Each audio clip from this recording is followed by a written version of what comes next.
வணக்கம், நான் உங்க friend Jaya Srinivasan. Welcome to veggies recipe.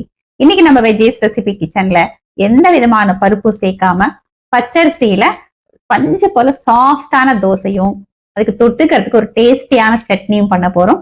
இந்த சட்னி இந்த தோசையோட மட்டும் இல்ல, வேற எந்த டிஃபனோட சாப்பிட்டாலும் ரொம்ப நல்லா இருக்கும். இந்த சட்னியை நீர்க்க நல்ல தண்ணி சட்னியாவும் பண்ணிக்கலாம், நல்ல கெட்டி சட்னியாவும் பண்ணிக்கலாம்.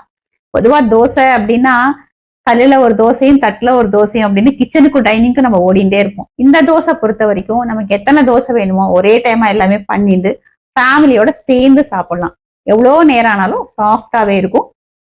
லஞ்ச் பாக்ஸ்க்கு எடுத்துட்டு போறதுக்கு ரொம்ப ஆப்டா இருக்கும். இந்த தோசை பண்றதுக்கு கம்மியான எண்ணெய் விட்டாலே போதும், நல்லா வரும். மாவு அரைக்கிறதும் ரொம்ப ஈஸி. ஃபர்ஸ்ட் டைம் சேனலை பாக்குறீங்கன்னா ப்ளீஸ் சப்ஸ்கிரைப் பண்ணுங்க. பெல் ஐக்கானை கிளிக் பண்ணி ஆல் ஆப்ஷன் கொடுத்துட்டீங்கன்னா நான் போடக்கூடிய எல்லா வீடியோஸும் குவிக்கா உங்களுக்கு ரீச் ஆகும். வாங்க, பஞ்சு போல சாஃப்டான தோசையும் அதுக்கு ஒரு பர்ஃபெக்டான சட்னியும் குவிக்கா எப்படி பண்றதுன்னு பார்க்கலாம்.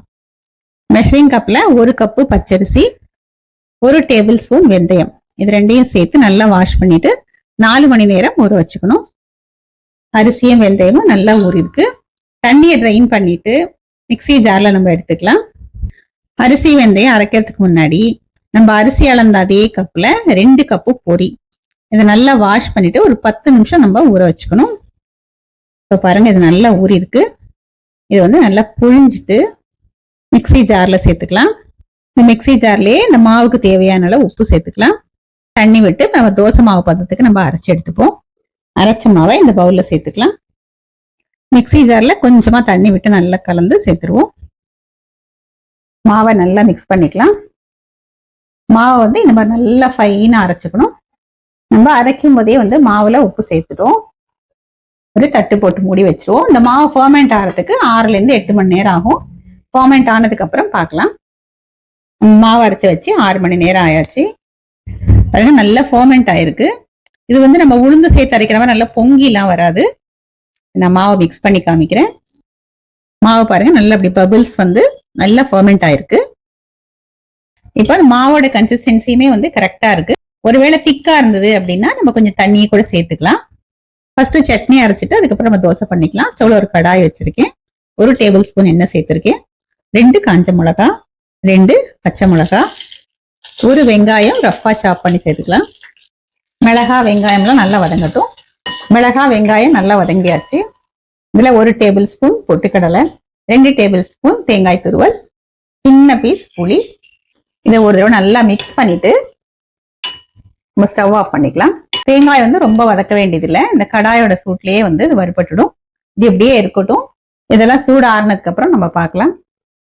நம்ம வதக்கினதுனால நல்லா சூடு ஆறிடுத்து. நான் மிக்சி ஜார்ல எடுத்துட்டு இருக்கேன். சட்னிக்கு தேவையான அளவு உப்பு சேர்த்துருவோம். தேவையான அளவு தண்ணியை விட்டு நம்ம சட்னி அரைச்சு எடுத்துக்கலாம். அரைச்ச சட்னியை ஒரு பவுல்ல எடுத்துப்போம். சட்னிக்கு தாளிச்சிடுவோம். 1 டேபிள் ஸ்பூன் எண்ணெயில 1/2 டீஸ்பூன் கடுகு, 1/2 டீஸ்பூன் உளுத்தம்பருப்பு, கொஞ்சம் கருவேப்பிலை, கொஞ்சம் பெருங்காயம். சட்னியை நல்லா மிக்ஸ் பண்ணி விட்டுடுவோம். இதனால தண்ணி சட்னியா வேணாலும் பண்ணிக்கலாம், இல்ல கொஞ்சம் கெட்டியாவும் பண்ணிக்கலாம். எப்படி பண்ணாலுமே நல்லா இருக்கும். எல்லா டிஃபனுக்குமே பர்ஃபெக்டா மேட்ச் ஆகும். கல் நல்லா சூடாயிடுது.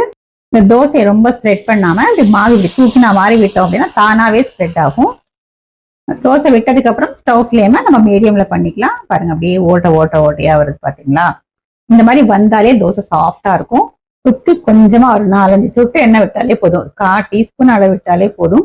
எண்ணெயே விடாம பண்ணாலும் தோசை பண்றதுக்கு நல்லா வரும். இப்போ ஒரு தட்டு போட்டு மூடிடுவோம். மூடி வச்சு 2 நிமிஷத்துல அந்த தோசை வெந்துடும். பாருங்க, இந்த அளவுக்கு சாஃப்டா வெந்திருக்கு. இப்போ தோசையை எடுத்துடலாம். நம்ம திருப்பி போடணும் அப்படின்னு அவசியமே இல்லை, அப்படியே நம்ம எடுத்துக்கலாம். தோசை பாருங்க, இவ்வளவு ஃபர்ஸ்ட் கிளாஸா வந்திருக்கு. தோசையை நம்ம சர்விங் பிளேட்ல எடுத்துப்போம். இந்த சைடு நல்லா ஓட்டையா அப்படியே பஞ்சு போல சாஃப்டா, இந்த சைடு பாத்தீங்கன்னா அழகா கோல்டன் கலர்ல ஃபர்ஸ்ட் கிளாஸா வந்திருக்கு.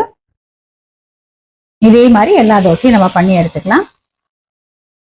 பருப்பு எதுவும் சேர்க்காம நம்ம பச்சரிசியில பண்ணக்கூடிய தோசை பாருங்க, இந்த சைடு ஃபுல்லா நல்லா கிறிஸ்பியா வந்திருக்கு. இந்த சைடு பாருங்க, நல்ல ஃபோர்ஸ் செம்ம சாஃப்டா இருக்கு. பாருங்க, பஞ்சு மாதிரி இருக்கு தோசை.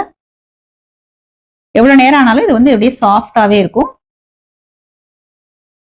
பாருங்க எந்த அளவுக்கு சாஃப்டா இருக்கு பாருங்க.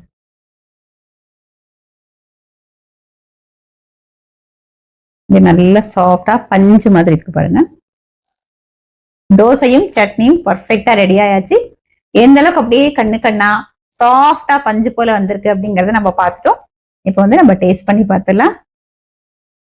இந்த தோசைய சட்னியோட நம்ம டேஸ்ட் பண்ணி பார்க்கலாம்.